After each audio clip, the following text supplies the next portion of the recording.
হরে কৃষ্ণ ভিডিওটা শুরু করলাম। মা যশোদা হিন্দু পুরাণ অনুসারে শ্রীকৃষ্ণের পালক মাতা এবং গোকুলের রাজা নন্দের স্ত্রী। তিনি দেবকীর গর্ভজাতক কৃষ্ণকে বসুদেবের কাছ থেকে নিয়ে নিজেও সন্তানের মতো লালন পালন করেন এবং গোকুলে কৃষ্ণের শৈশব লীলা যেমন মাখন চুরির ও দামোদর লীলার কেন্দ্রবিন্দু। যশোদা মাতৃত্বের সর্বোচ্চ স্নেহের প্রতীক। গোকুলরাজ নন্দ মহারাজের পত্নী এবং রোহিণী দেবীর বোন। ভগবত পুরাণ অনুযায়ী কংসের হাত থেকে রক্ষা করতে বসুদেব নবজাতক কৃষ্ণকে যশোদার কাছে গোকুলে রেখে আসেন। কৃষ্ণ প্রায়শই যশোদাকে মাখন চুরির মাধ্যমে ক্রুদ্ধ করতেন, যার অন্যতম উদাহরণ দামোদর লীলা বা দড়ি দিয়ে বেঁধে রাখার ঘটনা। পুরাণ অনুসারে পূর্বজন্মে বসু ও ধর ছিলেন, যারা ভগবান বিষ্ণুর বর পেয়ে কৃষ্ণকে পুত্র হিসেবে পাওয়ার আকাঙ্ক্ষা করেছিলেন। যশোদা বাৎসল্য প্রেম কৃষ্ণের প্রতি ভালোবাসার সর্বোচ্চ নির্দেশ। হিন্দু ধর্মে মা যশোদা কেবল একজন ধরিত্রী মা নন, বরং তিনি পরমেশ্বর ভগবানের মা হিসাবে পূজনীয়। নন্দগোপা যশোদার কন্যা প্রকৃতপক্ষে দেবী যোগমায়া ছিলেন। ভগবান বিষ্ণুর অনুরোধে তিনি এই দম্পতির কাছে জন্মগ্রহণ করেছিলেন কৃষ্ণের বাসুদেব ও দেবকীর জন্মের পরই, তাই তাকে ভগবান বিষ্ণুর বোন হিসাবে বিবেচনা করা হয়। বাসুদেব তার পুত্রকে কৃষ্ণ প্রতিস্থাপন করেন এবং নন্দগোপা যশোদার কন্যাকে মথুরার কারাগারে নিয়ে যান। হিন্দু পুরাণ অনুসারে ভগবান শ্রীকৃষ্ণের পালক পিতা হলেন নন্দ মহারাজ এবং পালক মাতা হলেন যশোদা। কংসের হাত থেকে রক্ষা পেতে জন্মের পর বসুদেব তাকে গোকুল নন্দ ও যশোদার কাছে রেখে আসেন।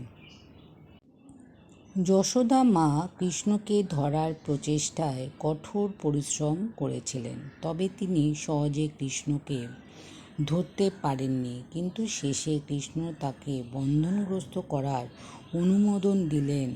একইভাবে মাঝে মাঝে ভক্তরা বিভিন্ন বাধার সম্মুখীন হন, কিন্তু সেটি তাদের কৃষ্ণপ্রাপ্তিকে আরও আস্বাদনীয় করে তোলে। এটি ভক্তদের এই ব্যাপারে দৃঢ় প্রত্যয় সম্পন্ন করে যে কৃষ্ণ ছাড়া আর কোনো আশ্রয় নেই। মা যশোদা আগের জন্মে কে ছিলেন, তিনি কেনই স্বয়ং ভগবানকে সন্তান রূপে লাভ করলেন? মা যশোদা আগের জন্মে ধরাদেবী ছিলেন, এক গরিব ব্রাহ্মণের পত্নী। তারা দুজনেই ছিল ধর্মপরায়ণ। তাদের বাড়ির অতিথি সেবায় চলত, কেউ এসে শুধু মুখে যেত না। কিন্তু তারা এতটাই গরিব ছিল, নিজেরাই দুবেলা খেতে পেত না। ভিক্ষে করে যা পেত তা দিয়ে দিন চলে যেত। একদিন ভগবান নারায়ণ ও নারদ মুনি তার ভক্তকে পরীক্ষা করতে দেবীর বাড়িতে অতিথি সেবার জন্য আসেন, কিন্তু ধরা দেবী বাড়িতে কিছু ছিল না। তখন ধরা দেবী অতিথি রেখে তার স্বামীকে ভিক্ষা পাঠিয়ে দিলেন। সারাদিন ভিক্ষে করে ও কিছু পাননি। তিনি দেখতে পেলেন অনেক দূরে একটা দোকান আছে। গোবিন্দ তার ভক্তকে পরীক্ষা করার জন্য মহাজন হলেন। তখন ধরা দেবী গেলেন দোকানির কাছে, ভিক্ষে চাইলেন। দোকানি কিছু দিতে রাজি হলো না। তারপর ধরা দেবী হাল ছেড়ে দিলেন না। অনেক অনুরোধ ও কাকুতি মিনতি করলে তখন দোকানি রাজি হলেন চাউল দিতে, কিন্তু একটা শর্তে তাকে বুকের দক্ষিণ স্তন কেটে দিতে হবে, আর কোনোভাবে যেন চোখ দিয়ে নয়ন জল ঝরবে না। যদি ঝরে তাহলে দক্ষিণ নয়নের জল ঝরলে সমস্যা হবে না। মনে মনে অনেকক্ষণ ভাবলেন। ধরাদেবী কী করলেন এই দিকে অতিথি অভুক্ত।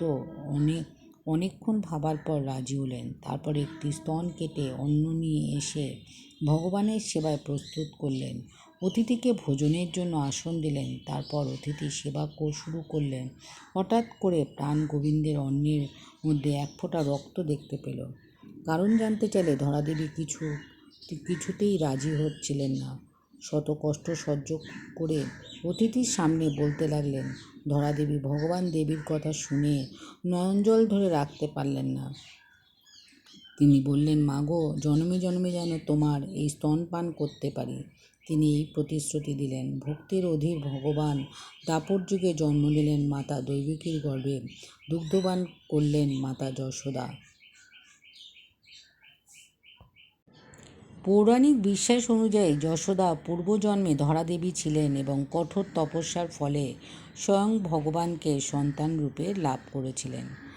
বাংলা সঙ্গীত ও সাহিত্যে যশোদা মায়ের দুলাল বা যশোদা ও কৃষ্ণের সম্পর্ক নিয়ে বহু গান ও কবিতা প্রচলিত, যা বাঙালি আবেগের সাথে মিশে আছে। যশোদা ও নন্দের ঘরে একটি কন্যা সন্তানও যোগমায়া জন্মেছিলেন, যাকে বাসুদেব দেবকীর কাছে মথুরায় নিয়ে গিয়েছিলেন। যশোদা মা হলেন নিঃস্বার্থ ভালোবাসা, যত্ন এবং স্নেহময়ী মায়ের মূর্ত প্রতীক, যিনি ভগবানকেও নিজের সন্তানের মতো শাসন ও আদর করেছিলেন। যশোদার সঙ্গে সম্বন্ধিত শ্রীকৃষ্ণের বিভিন্ন বাল্যলীলার কথা জানা যায়, যার ভেতর শ্রীকৃষ্ণের মাতা যশোদাকে বিশ্বরূপ দর্শন করানো অন্যতম। বেদব্যাসে মহাভারত ও মহাঋষি নারদ কর্তৃক বৃন্দাবন ও শ্রীকৃষ্ণের দর্শন করতে কথা লিখিত আছে। একটি লীলায় মাটি খাওয়ার জন্য মাতা যশোদাকে কৃষ্ণকে দড়ি দিয়ে বেঁধে রেখেছিলেন। এই ঘটনা দেখে নারদমুনি বলে উঠেছিলেন, যার অর্থ তামিল ভাষায়, যশোদা আমি কি তপস্যা করেছিলেন যে আপনি স্বয়ং নারায়ণ দণ্ড দেওয়ার, আদর করার, পালন করার শক্তি লাভ করেছিলেন। কৃষ্ণ যশোদাকে মুখ খুলে দেখাতেই যশোদা সমগ্র ব্রহ্মাণ্ডর সাথে লক্ষ্মী সেবিত বিষ্ণুকে দর্শন করলেন। যশোদা মূর্ছিত হয়ে যাওয়ার উপক্রম হলে তাকে নারদ শ্রীকৃষ্ণের জীবনের সব সত্য তুলে ধরেন। অন্যান্য লীলার মধ্যে কৃষ্ণের মাখন চুরি করে খাওয়া, কালীয় নাগ দমন করা, উরুখলে বন্ধনাবস্থায় যমরার্জুন উদ্ধার ইত্যাদি ঘটনায় যশোদার কৃষ্ণের প্রতি বাৎসল্য রসের মহিমা প্রকাশ পেয়েছে। পৌরাণিক কাহিনী অনুসারে যশোদা দেবীর গর্ভে দেবী যোগমায়া জন্মগ্রহণ করেছিলেন। কৃষ্ণ সেই সময় দেবকীর গর্ভে মথুরার কারাগারে জন্মগ্রহণ করেন। ঠিক সেই সময় গোকুল যশোদার গর্ভে এই কন্যার জন্ম হয়। বাসুদেব দৈবর আদেশে কৃষ্ণের সাথে যশোদার এই কন্যাকে বিনিময়ে আদান প্রদান করেছিলেন যোগমায়া, যিনি পরে কংসের হাত থেকে ফসকে দুর্গার রূপ ধারণ করেছিলেন। প্রসঙ্গত, দেবকী ও যশোদা একই সময় প্রসব করেছিলেন এবং কৃষ্ণকে রক্ষায় যোগমায়া যশোদার কন্যা হিসেবে জন্ম নেন। যশোদার দেবীর গর্ভে আসলে কে জন্মেছিল তা বিস্তারিত আছে। কংসের মনে নারদ দ্বারা সৃষ্ট ভ্রান্তির কারণে দেবকী ও বাসুদেব কংস দ্বারা কারাগারে বন্দী হন। একে একে দেবকীর 6 সন্তান নিহত হয়। সপ্তম গর্ভে শেষনাগ আসেন এবং বিষ্ণুর আদেশে মহামায়া দেবকীর গর্ভ থেকে ভ্রূণের সংকর্ষণ করে বসুদেবের ওপর শ্রী রোহিণীর গর্ভে স্থাপন করেন। এইভাবে গোকুল ও যশোদা ও নন্দের গৃহে আশ্রিত রোহিণীর গর্ভ থেকে বলরামের জন্ম হয়। দেবকীর 6 মৃত্যুর নাম ছিল কীর্তিমার, সুসেনা, উদয়িনী, ভদ্রসেন, ঋজু, দাস ও ভদ্রদেহ। দেবীর মোহমায়া ও যোগমায়া যশোদার গর্ভে প্রবেশ করেন। দেবকীর অষ্টম সন্তান রূপে ভগবান শ্রীকৃষ্ণের জন্ম নিলে যোগমায়া যশোদার কন্যা রূপে জন্মগ্রহণ করেন। তখন মধ্যরাতে যোগমায়ার মায়াতে থমকে যায় সব কিছু। নন্দগৃহে প্রত্যেকে অচৈতন্য হন। এদিকে কারাগারের দরজা খুলে যায়, প্রহরীরা অচেতন হয়ে পড়ে।